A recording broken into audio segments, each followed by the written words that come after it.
On a small point of land at the edge of Morecambe Bay in England, there is a statue of a woman kneeling in the sand, holding a child above her head with both arms outstretched. She isn't shielding him from fire or from a wave. She's holding him above the mud. Because in this bay, the ground itself has killed people quietly and quickly, more often than almost anywhere else in Europe. On the night of February 5, 2004, 23 people died within a few hundred meters of solid ground. Most of them could see the lights of the town while they were drowning. One of them made a phone call to emergency services that rescuers who worked that night still remember word for word 20 years later. 2 words, repeated over and over: sinking water, sinking water. By the time anyone reached them, it was already over. This is the story of how a beach that looks like nothing more than wet sand became one of the deadliest stretches of coastline in the country. And underneath the story of a killer tide is an even darker one, about the people who sent them out there in the first place, and why so few of them ever saw it coming. Morecambe Bay sits on the northwest coast of England, between Lancashire and Cumbria. At low tide, the sea pulls back and exposes something close to a desert. 120 square miles of flat sand and mudflats, the largest expanse of its kind anywhere in the United Kingdom. From a distance, it looks solid enough to drive a car across. And for centuries, locals did exactly that. But twice a day, every day, the sea comes back, and it doesn't creep in the way most people picture a tide behaving. It runs. Locals have long claimed the incoming water here can move faster than a galloping horse, fast enough to overtake a person at a dead sprint. Layered on top of that speed is a second hazard that has nothing to do with water at all: sand that behaves less like solid ground and more like a liquid, capable of holding a person in place just long enough for the tide to finish the job. What happened here in 2004 remains the deadliest single event this bay has ever recorded. But it wasn't a freak accident isolated from everything around it. It was the worst chapter in a 500-year history of a landscape people have never quite been able to trust. Long before anyone thought to warn tourists about quicksand, Morecambe Bay was already a recognized crossing point and a recognized killer. Before railways connected Lancashire to the Lake District in the 1850s, walking straight across the sands at low tide was the fastest route between towns, cutting a 20-mile road journey down to a few hours on foot. The problem was that the route across the bay never stayed the same. Channels shifted and sandbanks reformed with every single tide. Monks from Cartmel Priory were the first to guide travelers safely across, and after Henry VIII dissolved the monasteries, the Crown took over the job directly, appointing an official guide to the sands, a position that still exists today under the title King's Guide to the Sands. For more than 500 years, that guide has walked ahead of every official crossing, reading channels and testing ground that can look identical to solid sand while hiding a pocket of quicksand just beneath it. Cedric Robinson held the post for 56 years, from 1963 until 2019, and by the time he retired at 86, he'd spent more than half a century keeping people alive out there. He once said it would be foolhardy to even try marking a fixed path across the bay on a map, because the safe route would be wrong again within days. His successor, a local fisherman named Michael Wilson, still leads organized walks across the flats today, timed to the minute against the tide. The existence of a Crown-appointed safety guide for half a millennium tells you something on its own. This was never scenery. It was ground that had to be earned, not assumed. Even today, the guide is paid a token salary of £20 a year, a figure that hasn't changed in generations, more ceremonial than practical, because the real value of the role was never the pay, it was the knowledge, passed down guide to guide, of exactly where the sand stopped being sand. And 2 years before the worst night in the bay's history, it had already delivered a warning that almost nobody outside the local area heard. In 2002, a father named Stuart Rushton took his 9-year-old son Adam out onto the flats. Thick fog rolled in low across the bay, the kind that erases the horizon and makes the shoreline indistinguishable from the water around it. Rushton and his son lost their bearings. By the time they realized how far they had drifted from solid ground, the tide had already turned. He lifted his son onto his shoulders as the water rose around them and called emergency services on his mobile phone, staying on the line as rescuers scrambled to pinpoint their exact position in the fog. They never reached him in time.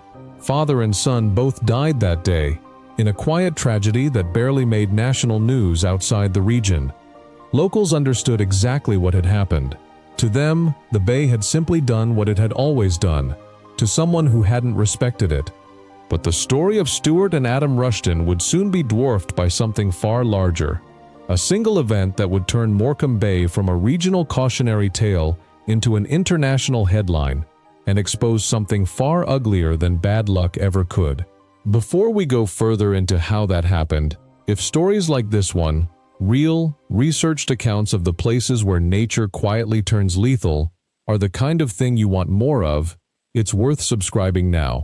This channel puts one out every few weeks, and the story coming up next is one of the hardest in the whole catalog to sit with.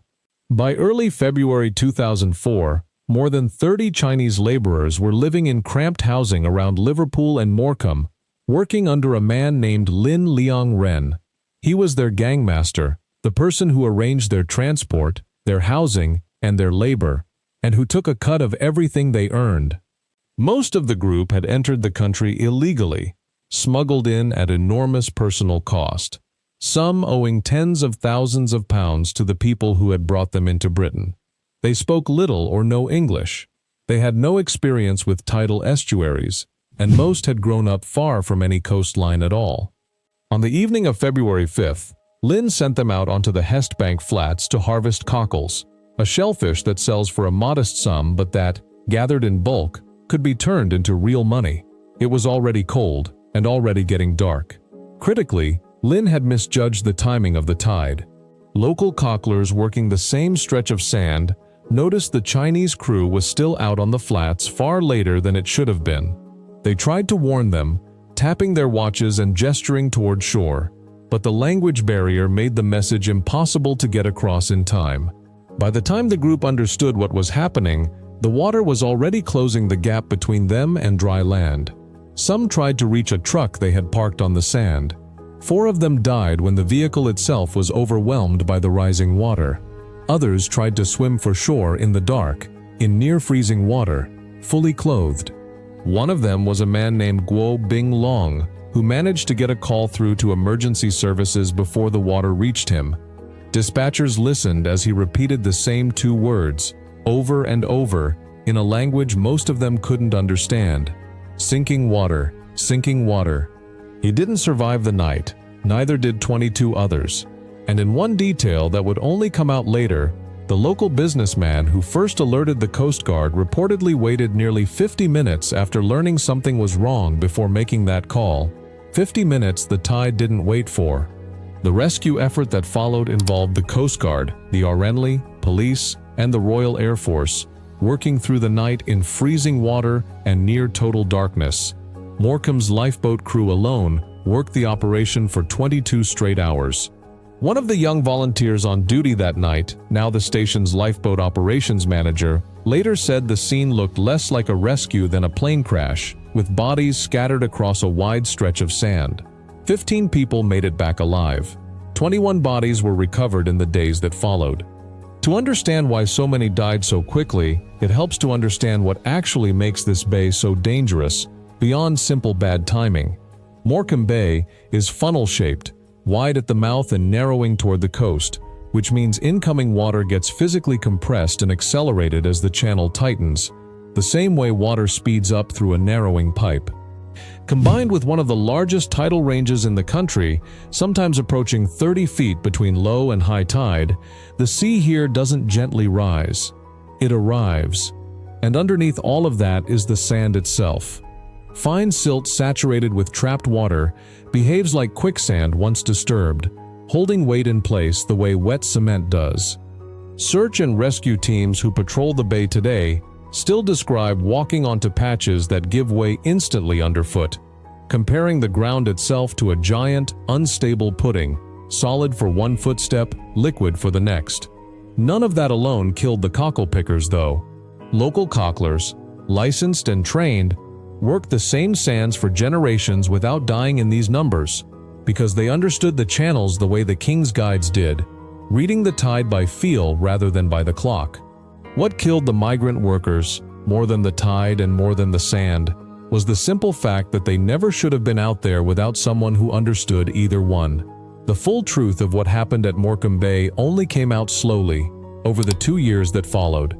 Investigators discovered that the 23 victims weren't simply unlucky laborers who picked the wrong night. They were part of a much larger, hidden economy of trafficked workers being funneled into Britain's agriculture and shellfish industries, controlled by gangmasters who profited from their desperation and their inability to speak up for themselves. Lin Liang-ren was convicted of manslaughter in 2006 and sentenced to 14 years in prison. 2 of his associates were convicted alongside him on related charges. In one of the cruelest details to emerge afterward, some of the victims' families in China were left still paying off the debts their relatives had taken on to be smuggled into the country in the first place. Debts that outlived the people who had incurred them. Years later, in 2010, a fisherman walking the shoreline found a human skull. DNA testing matched it to Liu Qinying, a 37-year-old mother who had drowned that night alongside her husband. Their son, 13 years old at the time, spent 6 years not knowing for certain what had happened to her. One victim, a man named Dong Xinwu, has never been found at all. The disaster didn't just claim 23 lives. It forced Britain to confront an entire hidden system built on exploiting people too vulnerable and too voiceless to protect themselves. And it led directly to new laws regulating gangmasters, laws that would go on to help shape the country's modern slavery legislation years later. Today, Morecambe Bay still looks exactly the way it did on the 5th of February 2004. The sand still stretches out for miles, silver and smooth under a gray sky, and to anyone who doesn't know better, it still looks like the safest possible place to go for a walk. The King's Guide still leads organized crossings, timed to the minute against the tide. Search and rescue teams still patrol the flats in amphibious vehicles, and in recent years they have reported finding more quicksand than they've seen in decades, catching out families and dog walkers who had no idea they had wandered anywhere dangerous at all. On one recent holiday weekend, rescuers pulled more than 50 people to safety in a single afternoon, among them a family pushing a baby in a buggy who had no idea the tide was already closing in around them. The statue at Scalestone Point still stands facing the water, a woman holding a child above mud that never actually let go. 23 people died out there in a single night because they trusted flat, solid-looking ground, because someone who should have known better sent them out onto it anyway, and because by the time the danger was obvious, the sea was already moving faster than any of them could run. The bay doesn't care whether you understand it. It never has, and right now, twice a day, it's still out there, quietly deciding who gets to walk home